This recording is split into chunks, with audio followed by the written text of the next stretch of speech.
अस्सलामु अलैकुम वरहमतुल्लाहि वबरकातुहू। इन्नल हम्दुलिल्लाह नहमदुहु व नस्तईनुहु व नस्तगफिरुहु व नऊज़ु बिल्लाहि मिन शुरूरि अनफुसिना व मिन सय्यिआति अमालिना। मन यहदिहिल्लाहु फला मुदिल्ल लहु व मन युद्लिल फला हादिय लहु व अशहदु अन ला इलाहा इल्लल्लाहु वहदहु ला शरीका लहु व अशहदु अन्ना मुहम्मदन अब्दुहु व रसूलुहु सल्लल्लाहु तआला अलैहि व अला आलिहि व सहबिहि व सल्लम तस्लीमन कसीरा। अम्मा बाद। सम्मानित दिनी भातृमंडলী, আল্লাহ রাব্বুল আলামিনের প্রশংসা এবং প্রিয় রাসূল সাল্লাল্লাহু আলাইহি সাল্লামের উপর সালাত ও সালামের পর আজ শনিবার 15ই মুহররম 1444 হিজরি মোতাবেক 13ই আগস্ট 2022 আমাদের ধারাবাহিক আলোচনা মানহাজে সালাফ এর কতিপয় মূলনীতি। সালাফে সালেহিন, সাহাবায়ে কেরাম, তাবেঈন, তাবা তাবেঈন, এরা হচ্ছেন সালাফ, আমাদের পূর্বসূরি, যারা আমাদের পূর্বে চলে গেছেন এবং আমাদের জন্য ঈমান এবং আমলের ক্ষেত্রে উত্তম আদর্শ রাসূলুল্লাহ সাল্লাল্লাহু আলাইহি ওয়াসাল্লামের পরে তারা হচ্ছেন সালাফ। প্রথম সালাফ রাসূলুল্লাহ সাল্লাল্লাহু আলাইহি ওয়াসাল্লাম আমাদের পূর্বে, এবং তিনি সর্বোত্তম আদর্শ এবং তিনি একমাত্র আমাদের জন্য আদর্শ সার্বিক ক্ষেত্রে আল্লাহ রাব্বুল পক্ষ থেকে প্রেরিত। আর তার খাঁটি অনুসারী হচ্ছেন সাহাবায়ে কেরামগণ, আর তারপরে দ্বিতীয় সারিতে তাবেঈন, তৃতীয় সারিতে তাবা তাবেঈন। সাহাবায়ে কেরাম যারা রাসূলুল্লাহ সাল্লাল্লাহু আলাইহি ওয়াসাল্লামকে পেয়েছেন, তাবেঈন যারা কোনো একজন বা একাধিক সাহাবীকে পেয়েছেন, সাক্ষাৎ লাভ করেছেন, আর তাবা তাবেঈন যারা কোনো একজন বা একাধিক তাবেঈনদের সাথে সাক্ষাৎ করেছেন। অনেকেই হয়তো এই বিষয়গুলি সম্পর্কে ওই রকম ধারণা রাখেন না, সেজন্য একটু খুলে বললাম, না হলে বিষয়গুলি স্পষ্ট। তারাই হচ্ছেন সালাফ, মানে আমাদের পূর্বসূরি, উত্তম আদর্শ আমাদের জন্য। তো তাদের বেশ কিছু দিনের ক্ষেত্রে মূলনীতি রয়েছে, কায়দা কানুন রয়েছে। 5টি মূলনীতি এর পূর্বে আলোচনা করেছিলাম ছুটির আগে। দীর্ঘ বেশ কিছু সময়ের বিরতির পরে আবার নতুন বছরে আমরা শুরু করছি 6 নম্বর মূলনীতি হচ্ছে মানহাজে সালাফের জীবনের প্রতিটি ক্ষেত্রে, প্রতিটি বিষয়ে সুন্নতকে আঁকড়ে ধরা। জীবনের প্রতিটি ক্ষেত্রে রাসূলুল্লাহ সাল্লাল্লাহু আলাইহি ওয়াসাল্লামের সুন্নতকে আঁকড়ে ধরা। প্রতিটি ক্ষেত্র যখন বলবো, তখন প্রথম ক্ষেত্র হচ্ছে মানুষের ব্যক্তি জীবন। ব্যক্তি জীবন, আপনি আপনার জীবনটাই, আমি আমার জীবনের আমার প্রতিটি ক্ষেত্রে সুন্নতকে আঁকড়ে ধরব। এটা হচ্ছে সালাফে সালেহিনের উসুল বা মূলনীতি।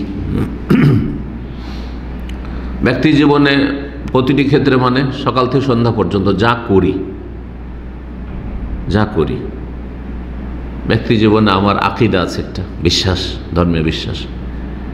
ব্যক্তি জীবনে আমার ইবাদত বন্দেগী আছে, ইবাদত বন্দেগীতে ফরজ আছে, সুন্নত নফল আছে। ইবাদত বন্দেগী মানে শুধু 5 ওয়াক্ত সালাত না, আরও ইবাদত বন্দেগী আছে, অন্য ইবাদত বন্দেগী আছে। রমজানে সিয়াম আছে ফরজ। তারপরে মুসলিম নারীর জন্য হিজাব, সেটিও ইবাদত। ব্যক্তি জীবনের বিষয়টি কিন্তু ব্যক্তি জীবনে ফরজ নফল ইবাদত বন্দেগী ছাড়া মানুষের সাথে লেনদেন আছে, মুআমালাত, লেনদেনের মধ্যে ব্যবসা বাণিজ্য আছে, রুজি রোজগার আছে। যেমন ইনকাম করা, উপার্জন করা, তেমন খরচ করা। দেখেন ব্যক্তি জীবনটা, আমার মনে করছি ব্যক্তি জীবন কি আমারই জীবনটা, কিন্তু আমরা ব্যক্তি জীবনে কত কাজ করি এবং কত কাজের সাথে আমরা জড়িত। আকীদা ইবাদত হয়ে গেল, হ্যাঁ, ইবাদত ফরজ নফলের মধ্যে ধরেন দান খায়রাতের ইবাদতে যাকাত আছে আর নফল সাদকা আছে। সিয়াম যদি ফরজ সিয়াম আছে আর সুন্নত নফল আছে। জিকির আজকার আছে, কিছু সুন্নতে মুআক্কাদা জিকির আজকার আছে, কিছু নফল জিকির আজকার আছে, সব ইবাদত। এগুলো মুআমালাতে যখন আসবেন, লেনদেন নিচ্ছেন না হয় দিচ্ছেন। লেনদেন কেন বলা হয়? মুআমালাত মানে মানুষের সাথে আদান প্রদান, কারো কাছ থেকে নিচ্ছেন না হয় কাউকে দিচ্ছেন, উপার্জন করছেন, ইনকাম করছেন, কোথা থেকে আসছে, অথবা কোথাও আপনি খরচ করছেন, ব্যয়, আয় করা না হয় ব্যয় করা। এখানেও সুন্নতকে আঁকড়ে ধরতে হবে। এই নয় যে এই ক্ষেত্রে স্বাধীন, কেউ সুদ খাচ্ছে, কেউ ঘুষ খাচ্ছে, কেউ বেইমানি করছে, কেউ আত্মসাৎ করছে, কেউ ধার নিয়ে দিচ্ছে না, গড়িমসি করছে, না না। সুন্নাত মানে নবীর তরিকা, সুন্নাত মানে এখানে নবী সাল্লাল্লাহু আলাইহি ওয়াসাল্লাম আদর্শ, নবী সাল্লাল্লাহু আলাইহি ওয়াসাল্লাম আদর্শকে ধারণ করতে হবে। তো লেনদেনের ক্ষেত্রে একটা হচ্ছে আয় করা, ব্যয় করা, সেটা ব্যবসা বাণিজ্যের মাধ্যমে হোক, সেটা কৃষি কাজের মাধ্যমে হোক, সেটা চাকরি করে হোক। চাকরি করছেন, এখানেও লেনদেন। আপনি সময় দিচ্ছেন, শ্রম দিচ্ছেন, বেতন নিচ্ছেন। মালিক বেতন দিচ্ছে তো শ্রম নিচ্ছে, লেনদেন, মামলাত। এই জন্য এগুলোকে কি বলা, আরবিতে মামলাত বলা, লেনদেন। এর চাইতে ব্যাপক হচ্ছে আখলাক, চরিত্র, মানুষের সাথে আচার আচরণ, চলাফেরা। যেখানে থাকেন, কোনো জায়গায় বসে থাকলে আশেপাশে কোনো মানুষ আছে, তাদের সাথে চলাফেরার বিষয় আখলাক, উত্তম আচরণ। তারপরে রাস্তাঘাটে চললে, কোথাও বসবাস করলে, রুমে আসলে, আপনি কর্মক্ষেত্রে গেলে, মাঠে ঘাটে, যেখানে যান না কেন, দেশে বিদেশে যেখানে থাকেন না কেন, আখলাক, চরিত্র। তাহলে ব্যক্তি জীবনে এতগুলো দিক রয়েছে। জীবনের প্রতিটি ক্ষেত্রে কি করা, সুন্নতকে আঁকড়ে ধরা, মানে রাসূলুল্লাহ সাল্লাল্লাহু আলাইহি ওয়াসাল্লাম সুন্নতকে আঁকড়ে ধরা। ব্যক্তি জীবন, ব্যক্তি জীবনটা মানুষের কন্ট্রোলে। ব্যক্তি জীবনে সাধারণত কারো হস্তক্ষেপ চলে না, আর মানুষ খুব কম নিরুপায় হয়। কিছু কিছু ক্ষেত্রে হইতে পারে ব্যক্তি জীবনও বাধা আসতে পারে, স্বাভাবিক। কিন্তু সাধারণত ব্যক্তি জীবনে যেই কাজগুলি রয়েছে, আমি হালাল খাবো, কেউ জবরদস্তি আমাকে হারাম খাওয়াতে পারবে না। আমি 5 ওয়াক্ত সালাত আদায় করবো, পৃথিবীতে কোথাও 5 ওয়াক্ত সালাত আদায় করতে বাধা নেই। যে কোনো কাফের দেশেও চলে যান, যদি কাফের সামনে ধরেন খোলা মাঠে পড়তে দেবেন না, ফিল্ডে কোথাও পড়তে দেবেন না, তো ঘরে তো আর বাধা দিতে পারবে না, তাই না? মসজিদ নেই, যে কোনো জায়গায় সালাত হবে। তারপরে তো মুসলিমদের অবস্থা দেখেন কোথায়, কি অবস্থা। ব্যক্তি জীবনটা ইসলামী জীবন করা বা ইসলামী জীবন করে গড়া খুব সহজ, কিন্তু চেষ্টা করলে। ব্যক্তি জীবনে আমি কারো একটা পয়সা মারি খাবো না, এক্ষুনি যদি মরণ আসে কেউ আমার কাছে একটা পয়সা দাবি করতে পারবে না, এবং আল্লাহ রাব্বুল আলামিনের আসামের কারবারে আমি ফাঁসবো না। চিন্তা করেন ব্যক্তি জীবন। ইমাম বুখারী রাহিমাহুল্লাহ বলছেন যে আল্লাহ রাব্বুল আলামিন কিয়ামতের দিনে যদি আমাকে জিজ্ঞেস করেন গীবত সম্পর্কে, তা আমাকে গীবতের ক্ষেত্রে ধরতেই পারবেন না যে আমি কারো গীবত করেছি। আপনি আমি বলতে পারবো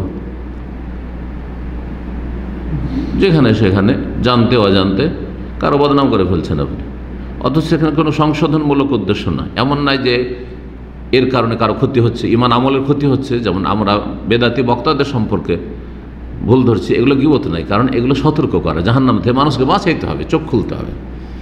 অথবা কারোর সাথে ব্যবসা বাণিজ্য করতে গিয়ে ফাঁসতে যাচ্ছেন, আপনাকে বাঁচাইতে হবে। বিয়ে শাদীর ক্ষেত্রে কোনো জায়গায় খারাপ জায়গায় ফাঁসতে যাচ্ছেন, বাঁচাইতে হবে। এইসব জায়গায় ঠিক আছে, কিন্তু বিনা উদ্দেশ্যে মানুষকে খাটো করার জন্য, ছোট করার জন্য, মানহানি করার জন্য যেসব নিন্দা চর্চা করা হয়, সেটা হারাম কাবিরা গুনাহ। ইমাম বুখারী রাহিমাহুল্লাহ ইয়াকিনের সাথে বলতে পারছেন, আল্লাহর সামনে হাজির হয়ে গীবত সম্পর্কে আমাকে জিজ্ঞেস করলে আল্লাহ আমাকে কোনো ক্ষেত্রে ধরতে পারবেন না। আল্লাহ মাকতাব তো আহাদান, কারো গীবত আমি করিনি। আজকাল সাধারণ মানুষ পাওয়া তো মুশকিল, আলেমও পাওয়া মুশকিল। আল্লাহ আমাদের মাফ করেন, হেফাজত করেন। অতীতে যা হয়েছে মাফ করেন, আগামীর জন্য সংশোধন করার তৌফিক দান করেন। নিজের সংশোধন আগে, জি, ব্যক্তি জীবনের, পরে সংশোধন পরে। নিজের সংশোধন আগে, অপরের সংশোধন পরে। কেউ যদি পর সংশোধন না হয় তা আমার তাতে যায় আসে না। চেষ্টা করেছি, বলেছি, যথেষ্ট হয়ে গেছে, আমার দায়িত্ব পালন করে দিয়েছি। কিন্তু আমার সংশোধন আমি যদি না করতে পারি তো আমি ফাঁসবো, আপনি ফাঁসবেন না।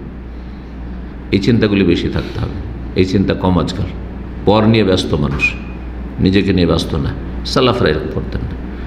তো সুন্নতি জীবন গড়া, এটা হচ্ছে জীবনের প্রতিটি ক্ষেত্রে কি করতে হবে, সুন্নতকে আঁকড়ে ধরতে হবে। ব্যক্তি জীবনে এতক্ষণ বললাম, তাহলে তারপরে আসবে এর চাইতে একটু প্রশস্ত জীবন, পারিবারিক জীবন। স্বামী স্ত্রী ছেলে মেয়ে একটা পরিবার, বাপ মার সাথে আছে, ওরা আপনার পরিবারের। ছোট কচিকাচা ভাই বোন আছে, তারা পরিবার। এই পরিবার নিয়ে কি করা, সুন্নতকে আঁকড়ে ধরা। পারিবারিক জীবন, স্বামী স্ত্রী ছেলে মেয়ে বাপ মা ভাই বোন যারা আছে সবাই মশার এক পরিবারে খাওয়া দাওয়া করছেন, চলাফেরা করছেন, সুন্নতকে আঁকড়ে ধরে আছেন। আপনাদের জীবনে বেদাত নেই, শিরক নেই, কাবিরা গুনাহ নেই, ফরজ অজব তরক নেই, হারাম নাজায়েজ নেই, আপনাদের পরিবারে বেহায়া বেপর্দা নেই, হ্যাঁ, আখলাক চরিত্র খারাপ নেই, কারো লেনদেন। আপনি বেমানি করেন না কেন? আপনার ভাই বেমানি করছে।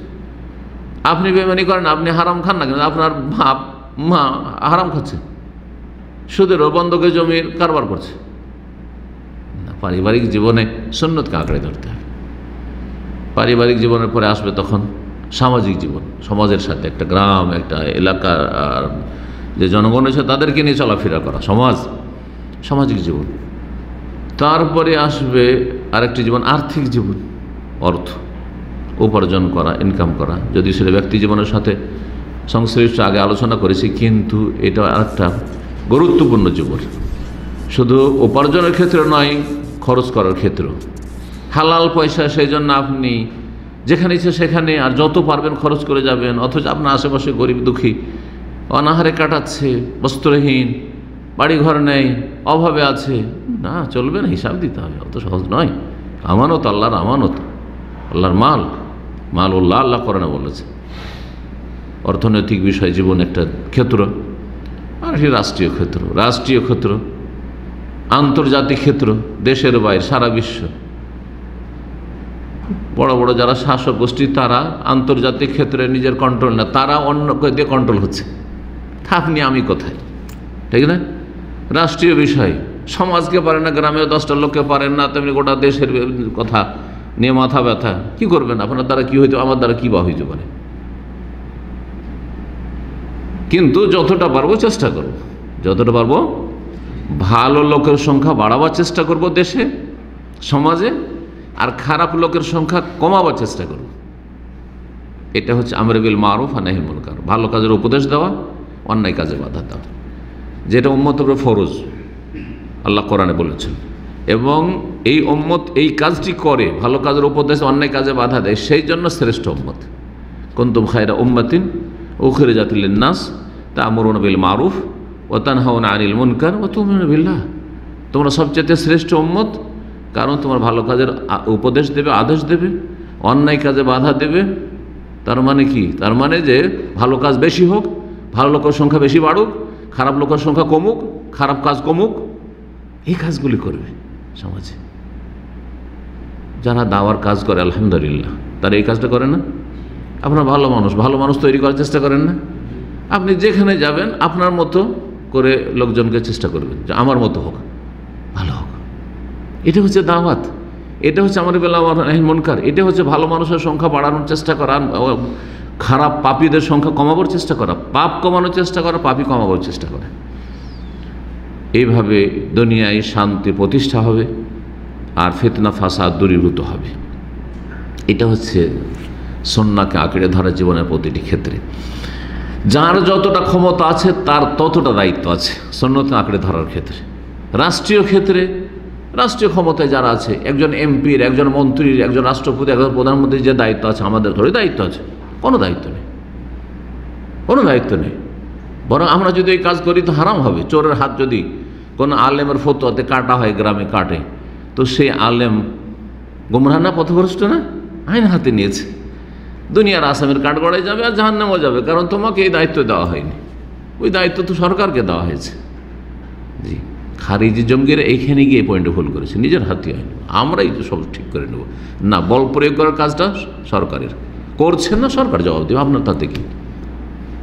আপনি পারলে যদি পৌঁছিতে পারেন এমপি সাহেবের কাছে, তাকে গিয়ে বলেন। ডিসি সাহেবের কাছে পৌঁছিতে পারেন, তাকে গিয়ে বলেন। এসপি সাহেবের কাছে গিয়ে পৌঁছিতে পারেন, তাহলে বলেন যে ক্রাইম হচ্ছে, অপরাধ হচ্ছে, আপনারা এগুলোকে সামলান, বলেন। না পৌঁছিতে পারছেন, আপনার কোনো দায়িত্ব নেই। সুন্নতকে জীবনের প্রতিটি ক্ষেত্রে আঁকড়ে ধরা, এটি হচ্ছে সালাফদের মূলনীতি। দলিলে এখানে একটি হাদিস নিয়ে এসেছেন লেখক, অত্যন্ত গুরুত্বপূর্ণ হাদিসটি। ইরবাজ বিন সারিয়া রাদিয়াল্লাহু তাআলা আনহু, সাহাবী, তার কুনিয়ত ছিল আবু নাজিহ। তিনি বর্ণনা করছেন, আবু দাউদে হাদিসটি রয়েছে, বলছেন ওয়াজানা রাসূলুল্লাহ সাল্লাল্লাহু আলাইহি ওয়াসাল্লাম মাউইযাতান বালিগাতান, রাসূলুল্লাহ একদিন আমাদেরকে ওয়াজ করলেন, উপদেশ দিলেন। কীরকম? অত্যন্ত ব্যাপক, অর্থপূর্ণ, গুরুত্বপূর্ণ ওয়াজ, গুরুত্বপূর্ণ উপদেশ দিলেন। জারাফাত মিনহাল অয়ুন, তার এই ওয়াজ উপদেশ শুনে মানুষের চক্ষু হতে অশ্রু প্রবাহিত হইল, মানুষ কেঁদে ফেলল। ওয়াজিলাত মিনহাল কুলুব, আর মানুষের অন্তর আল্লাহর ভয়ে কেঁপে উঠল, নরম হয়ে গেছে মানুষের অন্তর,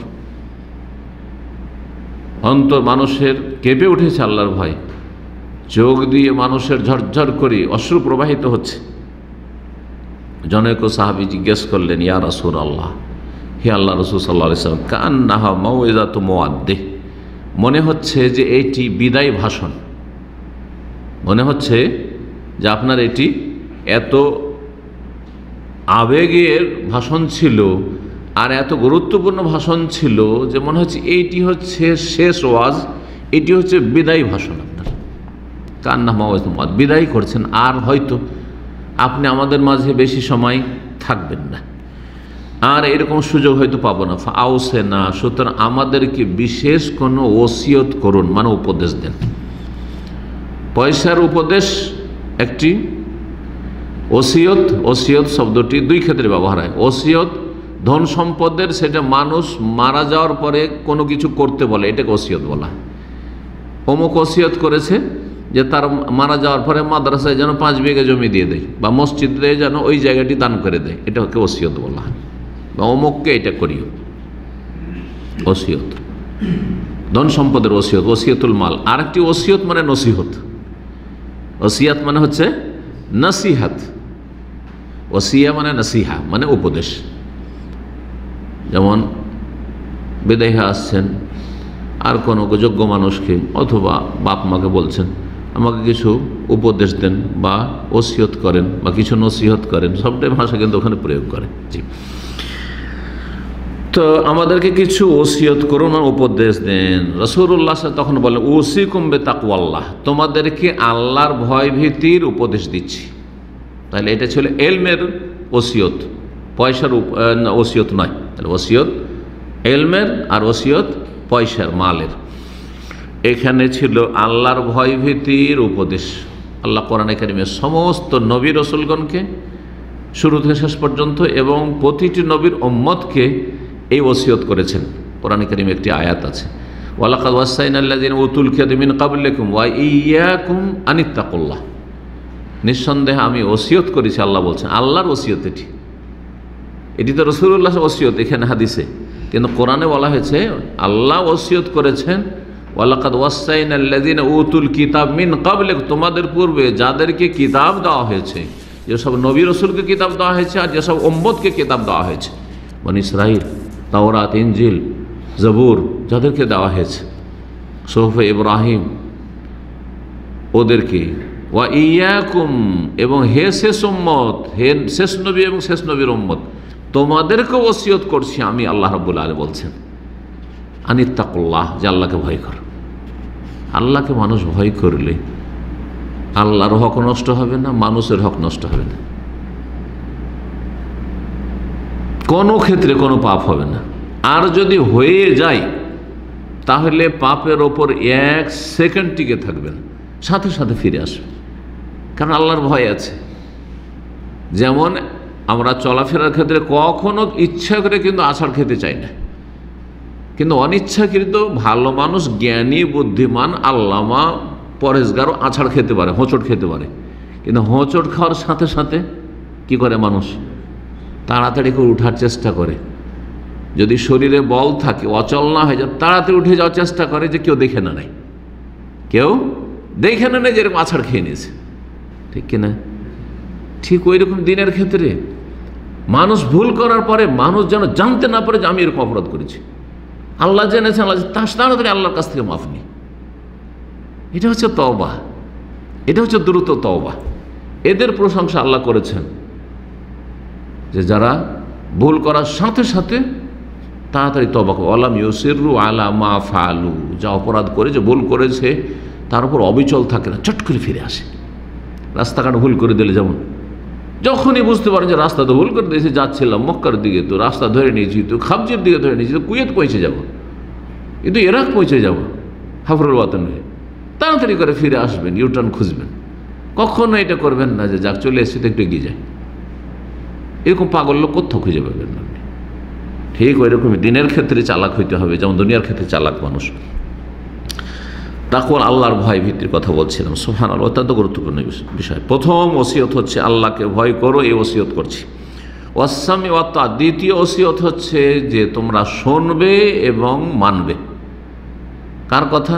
কার কথা শুনতে হয়, মানতে হবে? বড়োর কথা, যে আমার আপনার উপরে আছে তার কথা শুনতে হয়, মানতে হবে। সেটা আল্লাহ এবং রসুলের কথা শোনার পরে আতিউল্লাহ আতিউর রসুল হয়ে গেল। আর তারপর উলিল আমরি মিনকুম, তোমাদের নেতৃস্থানীয় হচ্ছে প্রথম সরকার, শাসক। সে শাসকের নাম খলিফা হোক, আর সে শাসকের নাম কিং হোক, রাজা হোক, আর সে শাসকের নাম রাষ্ট্রপতি হোক আর প্রধানমন্ত্রী হোক, আর সে শাসকের নাম আর ডিসি হোক আর ডিএম হোক আর কিছু হোক, চেয়ারম্যান হোক আর প্রধান হোক। এক এক দেশে এক এক অঞ্চলে এক এক রকম, তাই না? যেটাই হোক না, এক এক যুগে এক এক রকম। এমন কি নামতে নামতে চলে আসেন, আপনি যে কোম্পানিতে চাকরি, সেই কোম্পানিতে ওপরে প্রথম কফিল বস, তারপরে আছে জেনারেল ম্যানেজার, তারপরে আরও কত ম্যানেজার আছে, কত রকমের ম্যানেজার আছে, পার্সোনাল ম্যানেজার তো এই ম্যানেজার তো সেই ম্যানেজার, করতে করতে আপনার সুপারভাইজার তো ফোরম্যান, আপনার 5টা 10টা লেবারের ওপরে একজন আছে ফোরম্যান। হ্যাঁ, উলিল আমরের মধ্যে অন্তর্ভুক্ত।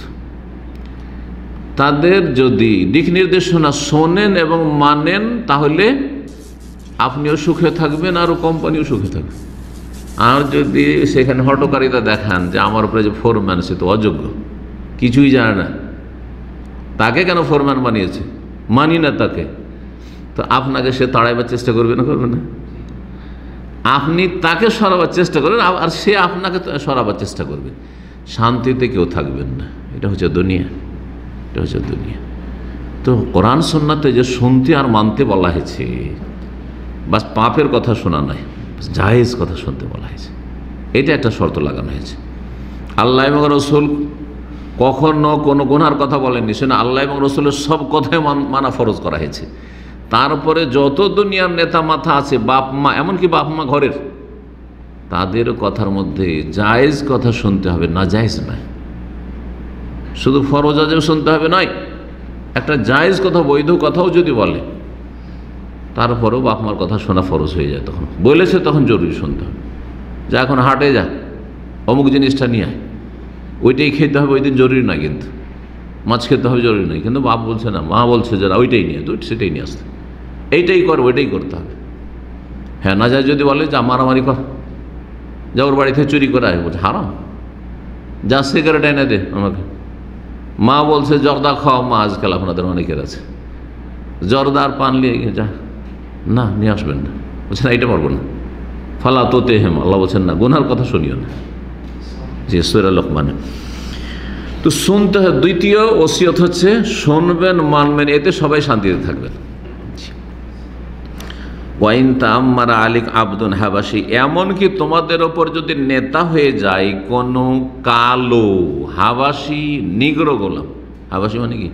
কালো, যে চুকচুকে কালো, আফ্রিকান কালো যদি তোমার নেতা হয়, কালো রঙের দিক থেকে কালো হওয়াতে আপনার মানতে যদি আপত্তি হয়, তো যদি শিক্ষাগত যোগ্যতা না থাকে, আমি মদিনা ফারেক আর আমার একটা জাহেলকে যদি নেতা বানিয়ে দেওয়া হয়, তো স্বাভাবিক মানুষের একটা ভিতরে একটা ইয়ে আছে যে ওই অযোগ্য, তারপরেও মানতে হবে, যেহেতু তাকে আমার উপর চাপিয়ে দেওয়া হয়েছে। হয় আমার পাপের কারণে চাপিয়ে দেওয়া হয়েছে, বা আমাদের পাপের কারণে চাপিয়ে দেওয়া হয়েছে অযোগ্যকে, যে কোনো স্তরে হোক না কেন। আজকাল যে পৃথিবীতে অযোগ্য নেতা, এর পিছনে কারণ হচ্ছে আমাদের পাপ, সমাজের পাপ। আমার পাপ না হলে আর কারো পাপ আছে, আর কারো না হলে আমার আছে, আমাদের ভাইদের, দেশবাসীর আছে। জি, তো শুনতে হবে, মানতে হবে, যদিও সে হাবশি গোলাম হয়, অশিক্ষিত মূর্খ হয়, অযোগ্য হয়। জি, আর আপনি খুব যোগ্য, কেন? এতেই শান্তি রয়েছে দুনিয়াতে। ফাইন্নাহু মান ইয়াইশ মিনকুম বাদি, কারণ শুনে রাখো আমার পরে তোমাদের মধ্যে যারাই কিছু সময় বেঁচে থাকবে, আয়ু পাবে, ফাসায়ারা ইখতিলাফান কাসীরা, তাহলে তারা নিশ্চিত অনেক বিরোধ দেখবে, মতানৈক্য দেখবে, দলাদলি দেখবে, জি, বিভেদ দেখবে, ভাঙন দেখবে, এগুলো হবে। নবী সাল্লাল্লাহু আলাইহি ওয়াসাল্লামের জামানায় এক রসুল, আর এক রসুলের উম্মত হচ্ছে সবাই সাহাবি, মুহাজিরিন আনসার, আর সবাই এক অন্তরের মতো রাসূলুল্লাহ সাল্লাল্লাহু আলাইহি ওয়াসাল্লামকে আল্লাহর পরে অন্ধভাবে মানে, ঠিক না? এক উম্মত ছাড়া না হানফি, না শাফি, না মালিকি, না হাম্বলি, না চিস্তি, না সাবেরি, না কাদেরি, না চিস্তি, না সাহরওয়ার্দি, নকশবন্দি কিচ্ছু ছিল না। ছিল আশারি, মাতুরিদি, শিয়া, সুন্নি কি ছিল?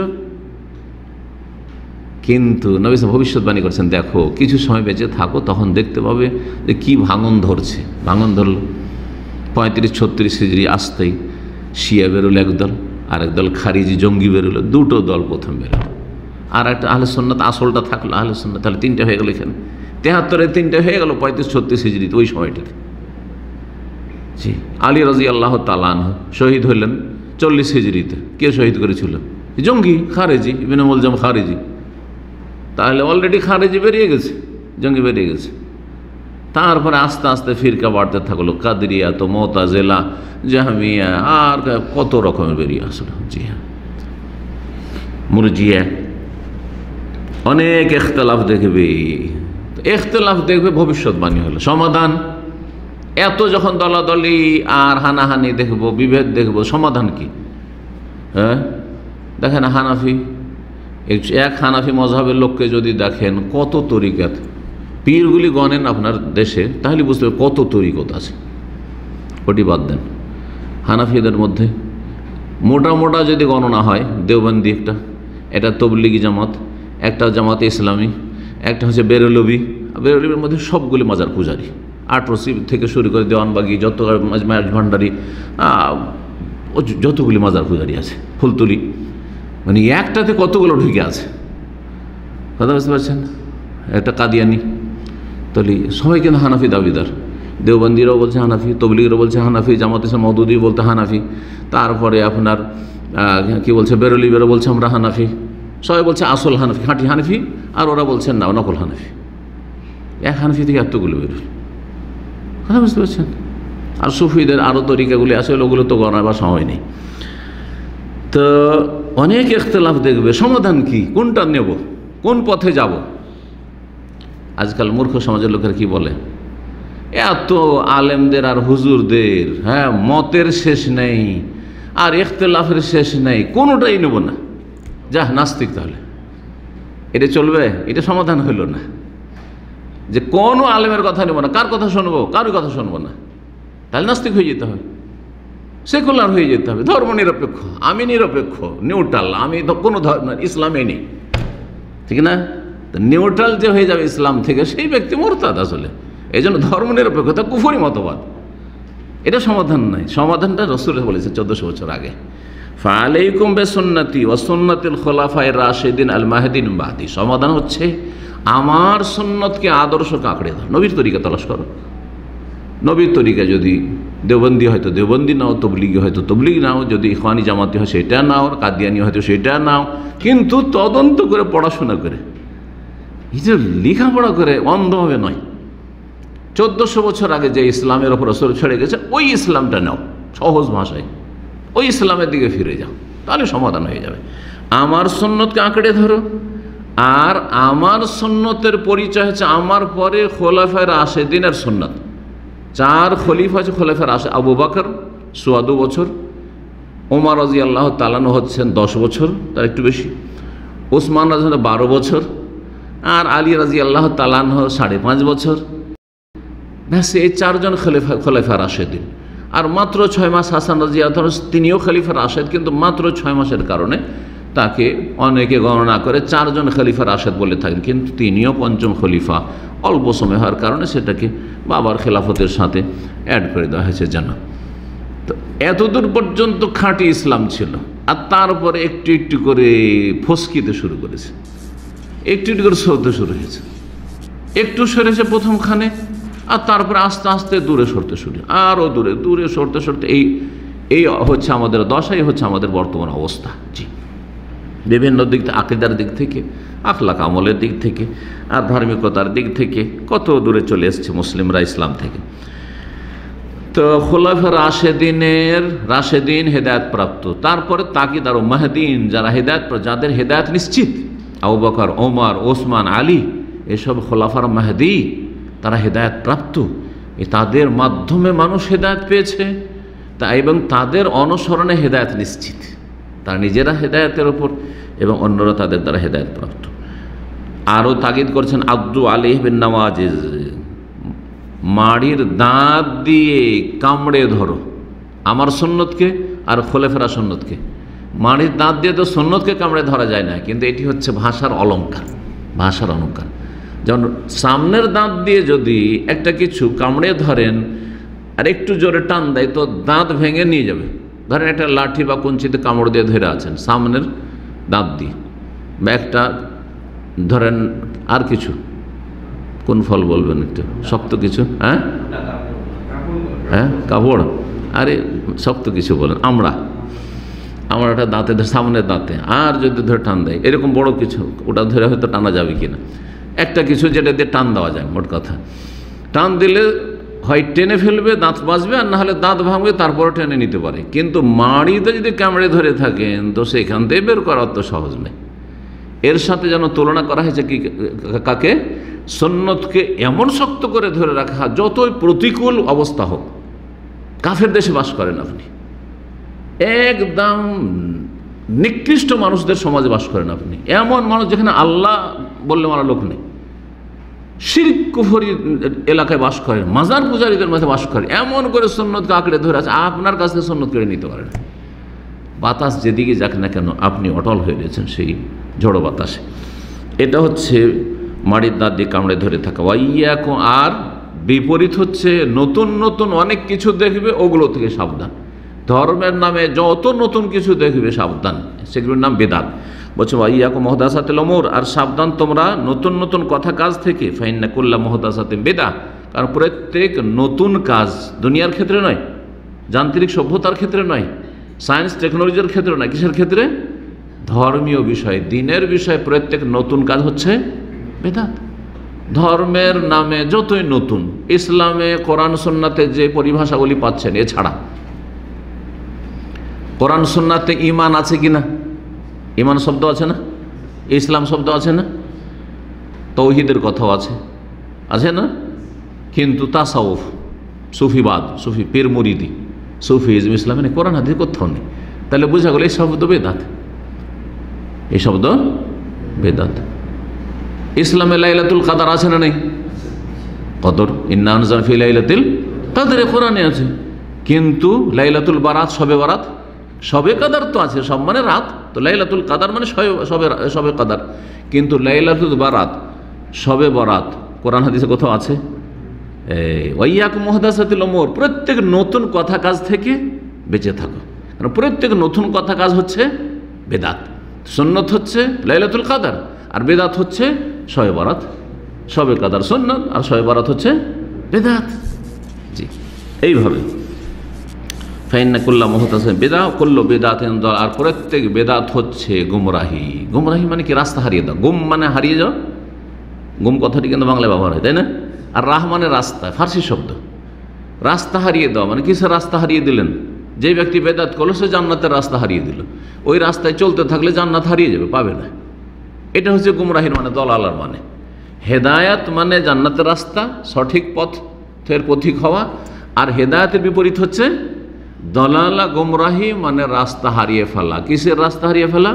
জান্নাতের রাস্তা হারিয়ে ফেলা। অর্থাৎ সুন্নতের ওপর কেউ যদি কায়েম প্রতিষ্ঠিত থাকে তাহলে শেষ প্রান্তে জান্নাত পাবে, জান্নাতের পথের পথিক সে। আর যদি কেউ বেদাতের পথিক হয়, শিরকের পথিক হয়, তাহলে সেই ব্যক্তি রাস্তা হারিয়ে দিল, পথভ্রষ্ট হয়ে গেল।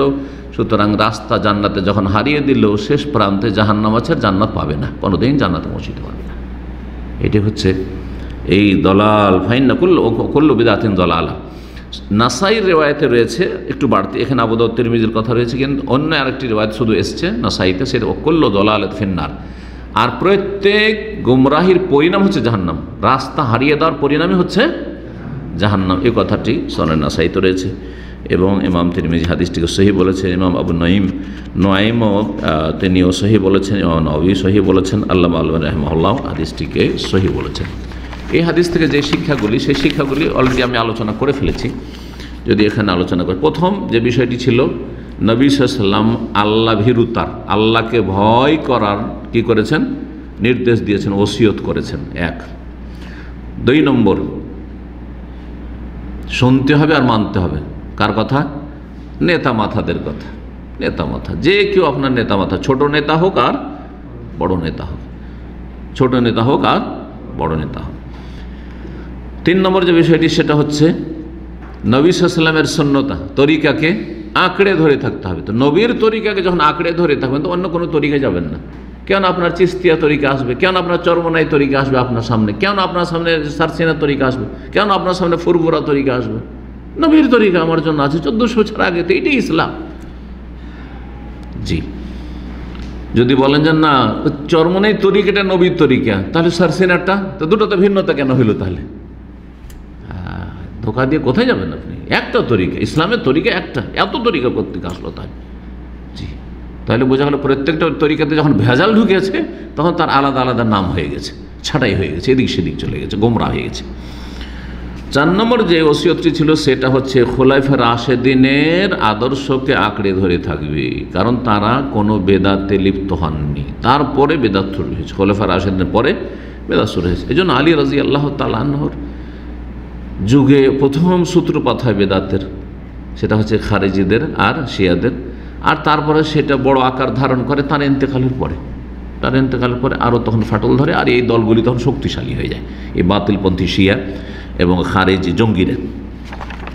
আর তারপরে অন্যান্য আরও দল বেরোতে লাগে। বাসরাতে তখন তকদির অস্বীকারী কাদরিয়ারা বেরোল, আর একদল জাবরিয়া তার বিপরীত বেরিয়ে গেল, যেন তকদিরই সব কিছু, আমাদের আমল করে লাভ নেই, আমরা পাথরের মতো। হ্যাঁ, পাথরকে যদি জাহান্নামে দেওয়া হয় তো পাথরের কী দোষ? ঠিক বলছে, আমাদের কী দোষ, আমরা পাথরের মতো। হ্যাঁ, আর বলছে না তকদিরই নেই, আমরাই সব কিছু করি, আল্লাহ কিছুই করেনি, আল্লাহ কিছু জানেও না, আমরাই সব করছি। নাউজুবিল্লাহ, কীভাবে গোমরা হয়েছে কত ফিরকে। যে মুরজিয়া বলছে ঈমান যথেষ্ট, আমলের প্রয়োজনই নেই। হ্যাঁ, ওর বিপরীত খারেজি আর মুতাজিলা বলছে যে কাবিরা গুনাহ করলে চিরকাল জাহান্নাম। এরা বলছে আমলের কোনো প্রয়োজন নেই, মুরজিয়া বলছে। আর এর বিপরীত খারিজি কি বলছে, যে যা করে, মুরজিয়া বলছে যা করেন ঈমান ঠিক থাকলে হইল। দাদা বোঝা গেছে? এর বিপরীত খারিজি আর মুতাজিলা বলছে যে একটা কাবিরা গুনাহ করেন কোনোদিন জান্নাত পাবেন না, চিরকাল জাহান্নামী। কীভাবে গোমরাহ হয়েছে? আহলে সুন্নাত ওয়াল জামাত বলছেন না, মুসলিম সমাজে যারা পাপ মুক্ত তারা আযাব মুক্ত, আর যারা মুসলিম সমাজের ইসলাম টিকিয়ে আছে কিন্তু পাপে যুক্ত, হ্যাঁ, তাদের জন্য কিছু শাস্তি রয়েছে দুনিয়াতে, কবরে, এমনকি জাহান্নামও শাস্তি হতে পারে, কিন্তু চিরস্থায়ী শাস্তি নয়। ইসলাম আহলে সুন্নাত যেদের কাছে যে ইসলাম রয়েছে সেটা হচ্ছে খাঁটি ইসলাম, সেটা হচ্ছে সিরাতে মুস্তাকিম, সেটা হচ্ছে মধ্যম পন্থা। জি, যাতে বাড়াবাড়িও নেই আর ছাড়াছাড়িও নেই। 5 নম্বর যে বিষয়টি, সেটা হচ্ছে যে যখন যেখানে বিরোধ দেখবেন, আর যে কোনো বিরোধ হইতে পারে, বাবাটাতে দ্বন্দ্ব হইতে পারে, হ্যাঁ, মায়ের সাথে দ্বন্দ্ব হইতে পারে, ভাই বোনের লড়াই হইতে পারে, পারিবারিক টাকা পয়সা নিয়ে হইতে পারে, কারোর সাথে ব্যবসা বাণিজ্য হইতে পারে। সমস্যার সমাধান কি? দ্বন্দ্ব মেটাবার তরিকা কি? নবীর তরিকা। বলেছেন না, যখন অনেক ইখতিলাফ দেখবে, ফালিকবে সুন্নতি ও সুন্নতুল খোলাফায়ে রাশেদিন, আমার তরিকা এসো এবং খোলাফায়ে রাশেদ তরিকা এসো। কোরআন হাদিসে দিকে ফিরে আসে। কোরআন হাদিসে কি বলছে? বাপের ভুল হয়েছে না ছেলের ভুল হয়েছে, মায়ের ভুল হয়েছে না মেয়ের ভুল হয়েছে, এটি বোঝা যাবে কে ভুলে আছে। যে ভুলে আছে সে ভুলটা মেনে নেবে, আর সে ভুলটা স্বীকার করে নেবে, আর তারপরে সে ভুলের ওপর থাকবে, ভুল থেকে ফিরে আসবে, ভুল পথ থেকে ভুল সিদ্ধান্ততে ফিরে আসবে। এইভাবে সমাধান হবে। জীবনের প্রতিটি ক্ষেত্রে ইখতিলাফ মেটানোর পদ্ধতি হচ্ছে আর রুজু ইলা সুন্নাহ, নবী সাল্লাল্লাহু আলাইহি ওয়াসাল্লামের আদর্শের দিকে ফিরে আসা। এখানে আজকের আলোচনা শেষ করছি। আল্লাহ রাব্বুল আলামিন আমাদের হেফাজত করেন। যেই দিনগুলি আমাদের সামনে বাকি আছে আল্লাহ ভালো অবস্থায় রাখেন, আর যেই দিনগুলি চলে গেছে আর ভুল ভ্রান্তি হয়েছে আল্লাহ যেন আমাদের মাফ করে দেন, জান্নাতুল ফিরদৌস নসিব করেন, জাহান্নামের আযাব থেকে রক্ষা করেন, সমস্ত গুমরাহি থেকে, ফিতনা থেকে, বালা মুসিবত থেকে, জালেমের জুলুম থেকে আল্লাহ রাব্বুল আলামিন, আর কারো উপর জুলুম করা থেকে আল্লাহ যেন আমাদেরকে বাঁচান। আমাদের দ্বারা কারো উপর যেন জুলুম না হয়, আর আমাদের উপর কোনো জালেম যেন কোনো রকমের জুলুম করার সুযোগ না পায়। আল্লাহ আমাদের সকলের হেফাজত করেন। ওয়া সাল্লাল্লাহু সাল্লাম আলা নবিয়িনা মুহাম্মদ ওয়া আলা আলিহি ওয়া সাহবিহি আজমাইন।